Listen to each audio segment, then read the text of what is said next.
This is Breakpoint This Week, a weekly briefing on faith, culture, worldview, and mission with John Stonestreet, president of the Colson Center for Christian Worldview.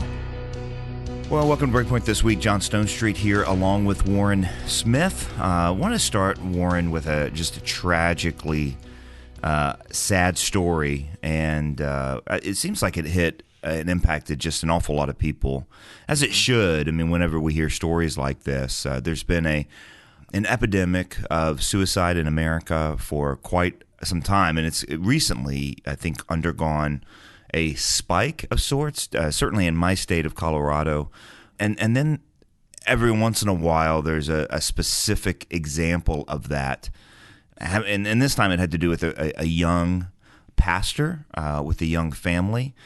Jared Wilson's from Southern California. He and his wife had founded a group called Anthem of Hope to actually help people who were coping with depression and suicidal thoughts.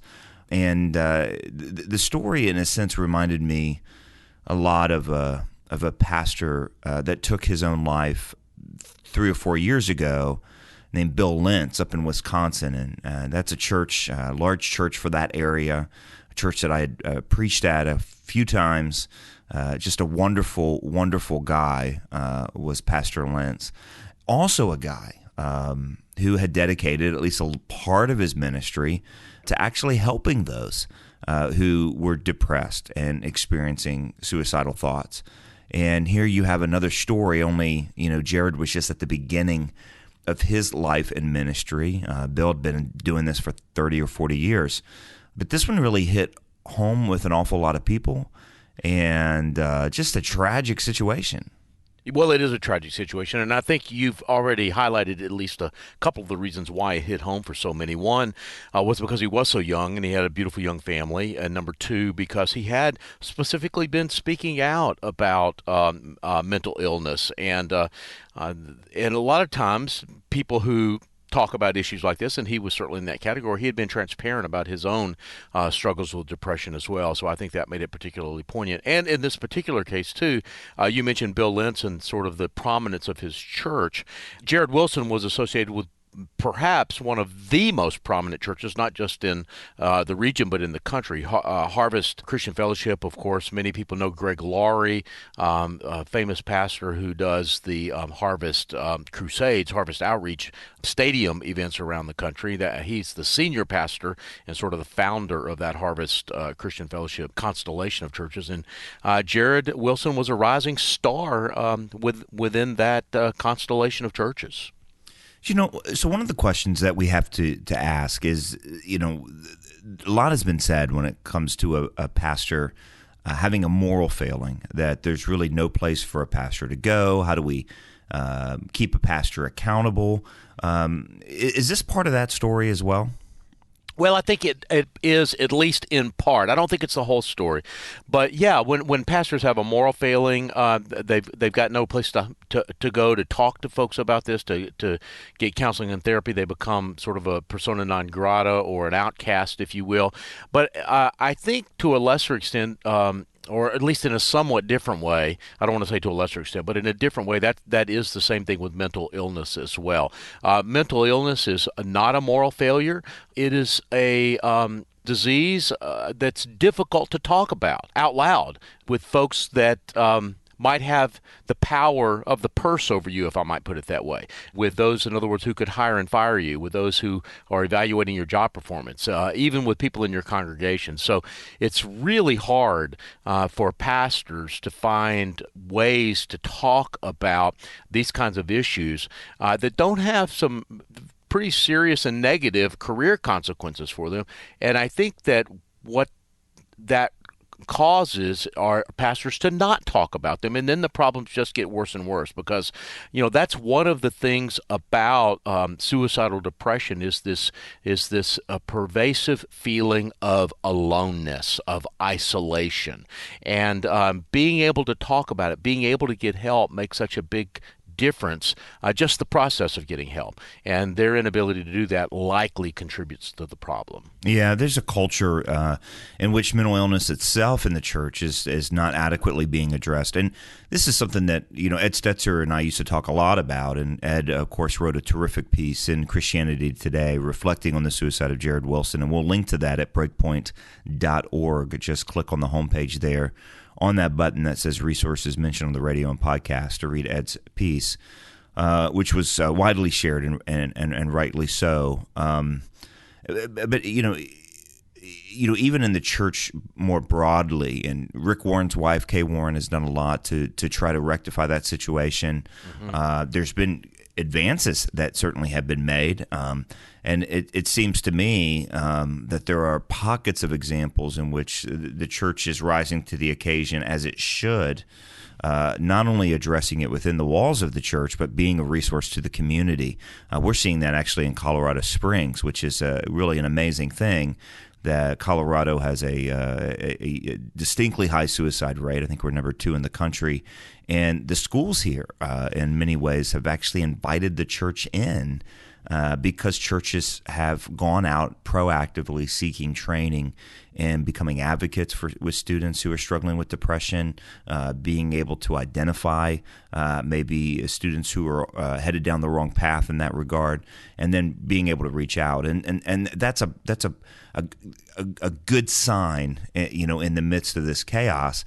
But it leaves us with 2 things to say. First, we're nowhere close to being where we need to be in our ability to address this, even inside the church. And when you talk about a pastor, it's a whole nother level because, again, pastors aren't allowed to struggle a lot of times with those who, as you said, have the power of the purse holding over their head. But the other thing I think it's worth saying is that this is an opportunity the church can't afford to miss. When you talk about loneliness, when you talk about what's happening in our culture more broadly, the culture has lost resources of connectivity. I mean, we have like devices that at the same time they connect us, they also subject us to criticism. They also isolate us from other people, including our own families. That's not a real source of connection. We've lost the church as being kind of the central event planner of the neighborhood. We've lost the reality of many times families just looking out for each other and having extended families and people's lives and so on. So the institutions that used to tie us together don't do that anymore. And what's left? What's left in our culture that doesn't isolate us, that doesn't tell us lies about ourselves, that doesn't make us feel bad about ourselves? And so you look at all that, and man, what an opportunity the church has in this cultural moment. I think it's one that it can't afford to miss. Yeah, I think you're exactly right. And, John, you're right. We've talked about this in the past that, we've mentioned books like Charles Murray's Coming Apart or Robert Putnam's Bowling Alone. And we've always proposed the church as a solution, that the true koinonia community that the church should be bringing to the world. It's the church's gift to the world in many ways is lost. Now, I don't want to diminish at all the physical, biological, physiological aspects of mental illness. They are real, and people who have true mental illness that is biologically based, physiologically derived, should not be ashamed of getting professional treatment for that. But I think we ought not to be insensitive to this other aspect of suicide and depression and isolation and loneliness in our culture. And we should, on the one hand, as a church, do more, acknowledge and even repent of the fact that we are not doing enough to show the love of Christ in these specific ways. And also, I would have a word to folks that are depressed, that are suicidal. Get help. There are folks who love you. There are folks who care for you. There are folks who want to help. Don't assume that they're not out there. And I think they would find that help is available. Yeah, and the National Suicide Prevention Lifeline, which a lot of people have repeated in this story, and we'll repeat it right now, is 1-800-273-TALK. That's 1-800-273-TALK. You're listening to Breakpoint This Week. John Stonestreet here, along with Warren Smith. We'll be right back. We invite you to visit breakpoint.org. While you're at our website, be sure to browse our online Colson Center store of great books and other resources. And you can link up to our social media sites like Facebook and Twitter.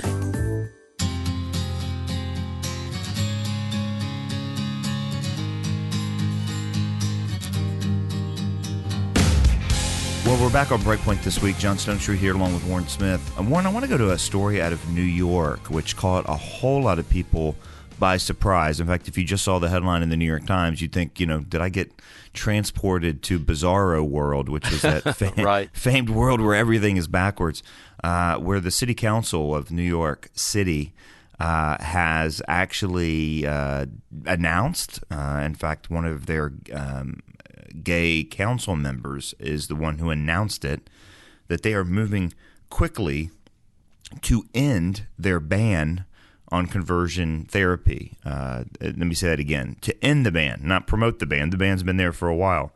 But to end the ban, that's stunning. Well, it is stunning. In fact, you say it's been there a while. 2 years ago, the New York City Council passed a ban on conversion therapy. And conversion therapy is controversial. It's sometimes been called reparative therapy. Some people say it's discredited. I personally don't think it has been discredited. It's a therapy that often Christian therapists engage in to help people with unwanted same-sex attractions to live their lives and to diminish those same-sex attractions, hopefully even eliminate them, and to live their lives in ways that are consistent with Scripture. This is precisely the therapy that was banned by the city of New York. But our friends at Alliance Defending Freedom, who are often on the front lines of these kinds of battles, have filed a lawsuit back in January challenging the law on the grounds that it violated free speech and that it was a first-in-the-nation effort to censor speech between counselors and their adult patients. And I think that what we saw this week with this gay city councilman making this announcement was a response to that ADF lawsuit. He called it the most responsible and prudent course, even though, of course, this gay city councilman supported the ban. I think what the New York City Council decided was that there's no way it could stand legal scrutiny. And so rather than go through a protracted and likely very expensive legal fight against Alliance Defending Freedom, who has a history of winning these kinds of cases, they decided to back off. Yeah, well, they especially have a history of winning cases against, things like this that are so poorly done. I mean, that's the story of Jack Phillips. It wasn't even the merits of the case itself. It was just how the Civil Rights Commission carried out their, attacks. In this case, when we talk about conversion therapy, I always want to ask, well, what do you mean by that? Because on the one side, you've got, things that have been largely discredited and are deeply harmful to people that have long since been rejected by almost everyone who is just seeking to counsel and help those who wish to change, or at least moderate their attractions. And that's the problem with anti-conversion laws like this, is that they tend to basically say you can't discourage someone from their attractions even if they don't want them anymore. I mean, even if they don't want them, you can't do anything less than encourage them. And that's really bizarre when you're talking about adults, in terms of just being able to live their lives the way they want, and they have unwanted same-sex attractions, to help them curb those attractions, to help them actually move on, to help them diminish them. I mean, why wouldn't that be the case? That you couldn't let someone actually, in the name of kind of our hyper-American sense of freedom. And then, of course, when you're talking about students, then you take parents out of the mix completely. If parents want to help their students in any particular way, so this is a really, really bad law, and it's one, of course, that comes along with all kinds of cultural myths. Certainly the suicide myth for gay students, since we've been on that topic already this morning. That's even gay researchers have indicated that the numbers there are overblown. So it's going to be interesting to see where this goes. Come to breakpoint.org, click on the link there on the homepage that says resources mentioned on the radio and podcast, and we'll link you to this New York Times piece. And Warren, here, I want to also let folks know about our upcoming short course, our next short course. These have been wildly popular. It's just an opportunity, 4 straight weeks to dive deep on a particular topic. I'm really excited about this one because when you talked about, you used that line, I often heard it, by the way, accredited to C.S. Lewis. It sounds so much like C.S. Lewis. I think it's got to be C.S. Lewis, that the most dangerous ideas in a society are not the ones argued, but the ones that are assumed. But it's been really difficult to track down where that quote comes from, so I can't actually definitively say it's C.S. Lewis. But it sounds like him. But one of the deeply embedded ideas in our culture is secularism. See, secularism doesn't argue against kind of religious truth claims. What it does is it dismisses them by privatizing them. And if there's been a shift in our understanding of religious belief, it's been this privatization that, what you believe about God is what you believe about God, and you're dealing with belief, not fact. You're dealing with faith, not truth. And so it's this radical privatization. And so our next short course is called How Not to Be a Secularist, because that's one of those assumed ideas that creeps into our minds, even as Christians. Well, John, and I'm excited, too, that we have some really great speakers. Paul Gould, who's written a couple of really great books that have just come out this year. He's written them over the last 4 or 5 years, but because of an accident of publishing history, they're coming out this year. One of them is a book on cultural apologetics that we've been reading here at the Colson Center. We're going to have Paul Gould on our podcast in about a week or two, so stay tuned for that. And you'll hear a little bit from Paul then, but you'll get to hear a lot from him during this short course. But also Anthony Esselin, Tony Esselin, and Peter Leithart as well. So it's a great lineup, and you're right, a really important topic. I'm really excited about that short course as well. Yeah, it'll be great. Come to breakpoint.org, click on the link there on the homepage that says resources mentioned on the radio and podcast, and we'll tell you how to sign up for this next short course. And when does it start? It starts here in just a couple weeks, right? Yeah, it's real soon. The month of October, but specifically October 1st, Tuesday, October 1st, 8 p.m. Eastern Time will be live. But a reminder that if you sign up for the short course, we'll send you a recording, and you don't have to watch it live. Many people do choose to watch it live, and we're really excited about that because they can ask questions and interact with our guests. But you can watch it later, and if you sign up for it, we also encourage you to share it with your family and friends as well. So it's not only designed to educate you, but also equip you to have these conversations with folks in your sphere of influence. Again, that's breakpoint.org. You're listening to Breakpoint This Week with Warren Smith and John Stonestreet. We'll be right back. You can learn more about Breakpoint and the Colson Center for Christian Worldview when you visit breakpoint.org. That's breakpoint.org. Well, back here on Breakpoint This Week, John Stonestreet here along with Warren Smith. Warren, it's been interesting to watch these fun wars happen between Chick-fil-A and Popeyes on the chicken sandwich wars, which have led, by the way, to Popeyes selling out of chicken sandwiches, which I think tells you more, again, about Chick-fil-A than it does about Popeyes, because by themselves, Popeyes would have never been able to do this. But Chick-fil-A not only sells a whole lot of their own chicken sandwiches, but because of this feud, I think they sold a whole lot of Popeye's chicken sandwiches too. But Chick-fil-A's always in the news, and this is happening now at the University of Kansas. Yeah, it is. The University of Kansas recently renewed its contract with Chick-fil-A. Chick-fil-A, of course, has, restaurants on college campuses around the country. And but in this particular case, the move, shall we say, triggered some of the school's faculty members. In fact, the University of Kansas has a sexuality and gender diversity faculty staff council, and the council wrote a letter to the chancellor of the school that said that Chick-fil-A, quote, violates the feelings of safety and inclusion that so many of us have striven to create, foster, and protect, end quote. They go on to call Chick-fil-A a bastion of bigotry, and they cite as among the sins of Chick-fil-A that they support Christian causes like the Fellowship of Christian Athletes and the Salvation Army, and pro-marriage and pro-family policies and efforts as well. You know, John, I wrote a little about this earlier in the week for the Breakpoint website, and I called this fear of Chick-fil-A Poultriphobia. I'm not sure I coined the phrase exactly, but I do want to get at least some credit for being among the early adopters of this phrase, Poultriphobia. So there you have it. Well, congratulations on that one. Look, this story continues to go back to 2012 and statements that Dan Cathy made in a publication about same-sex marriage, and of course statements that he's not said since.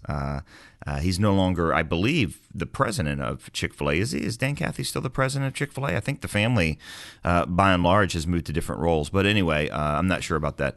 But the larger point is that their story came out after that, where Dan Cathy spent time with a gay activist, and actually the two of them became friends. And Dan Cathy didn't change his mind, as far as I know, on what he believes about these things. But at the same time, you talk about not a single story in Chick-fil-A's history has come out of someone being fired because they're gay, not being served because they're gay, not hired because they're gay. None of that has ever come out. This goes back to that one single story, and now the best evidence that is given kind of ongoing is that they donate money to the Fellowship of Christian Athletes. And anybody that knows anything about Chick-fil-A knows that every local Chick-fil-A gives to all kinds of causes in the community. That's actually one of the things that I think endears them to the community, and why their business is so great, why they continue to grow, why they're kind of consistently thought of to be one of the best restaurants, fast food restaurants in America. And why a local owner operator, the model there is you hire the right kind of person who brings value to the entire community, and then there's a level of loyalty there. And I think that's what we're seeing. So I can't imagine that this is going to do much to Chick-fil-A. What it's going to do is discriminate against the students of Kansas who actually want a really good chicken sandwich. Well, yeah, the good news, it probably won't even accomplish that goal, John, because as I said at the top of the story, the contract has already been signed. And by the way, I did a little bit of digging in the background. There are usually long lines at the Chick-fil-A at the University of Kansas. So it's a the good news is that Kansas Jayhawks will not be deprived of their Chick-fil-A chicken sandwiches, that the cause goes on, so to speak. And I just want to say for the record that I am triggered by the fact that the University of Kansas has a sexuality and gender diversity faculty staff council. That right. is one of the things that is wrong with higher education. Hey, speaking of controversies and backtracking, we just got a few minutes here, but this has been a story that's kind of been percolating for a couple of weeks now. A lot of folks reacted strongly to this recent Gillette campaign to take on toxic masculinity. And I thought some of the early ones, basically calling men to not abuse women. I was like, well, why would we get upset about that? I mean, I don't like the phrase toxic masculinity. It fails to distinguish between masculinity and the wrong expression and bad expressions of masculinity. Mm-hmm. But look, I mean, it was tackling, hey, be a man, don't abuse women. Okay, I mean, we can all agree with that. But then, it went on to drive in social causes. I think most famously an ad of a dad helping his transgender daughter to shave as if she were his son, and that sort of kind of social crusading. Well, anyway, this long story short, that campaign is over for Gillette. Yep. It is. Well, it is over, and it's hard to know exactly why it's over. There's no question that they got a lot of backlash because of the campaign, that conservative groups and Christians, both here and around the world, were reacting negatively to particularly that ad that you mentioned, John. It's also in the immediate aftermath of that campaign and the controversy that it generated, the parent company Procter & Gamble took about a $12 billion write-down in the value of Gillette, and that likely had some impact as well. It's again, though, it's hard to precisely connect the dots whether the backlash and the negative publicity actually contributed to a drop in sales, which then contributed to the write-down, which then contributed to the dropping of the ad campaign. I think those are a lot of dots to connect, but there's no question that they all happened more or less simultaneously, so it wouldn't be unreasonable to say that there was not at least some sort of a relationship there. And in fact, it caused some business analysts to coin a phrase about Gillette, which was "get woke and go broke," that the vast majority of consumers, just normal everyday folks that are living their lives, don't want their shaving cream and razors to be used as tools for some ideological cause. They just want their razors to actually be sharp and their shaving cream to actually work. Yeah, that's right. And anyway, we did a Breakpoint a couple weeks ago on woke capitalism, and we'll link to that again. Come to breakpoint.org. Click on the link there on the homepage that says resources mentioned on the radio and podcast. We'll also tell you how to sign up for our upcoming short course, How Not to Be a Secularist. Thanks for listening this week and each and every week. And you never have to miss any of our audio content. Just go to our Breakpoint podcast. You can subscribe from our website. You can subscribe wherever you subscribe to your podcast, whether it's Spotify, iTunes, or wherever. Just look for the Breakpoint podcast. And while you're there, not only subscribe, but leave us a review. That really helps and other people find the Breakpoint podcast. Well, you've been listening to Breakpoint this week. John Stonestreet here along with Warren Smith. We'll be back here again next week to talk about what's happening in the culture from a Christian worldview. Thanks for joining us.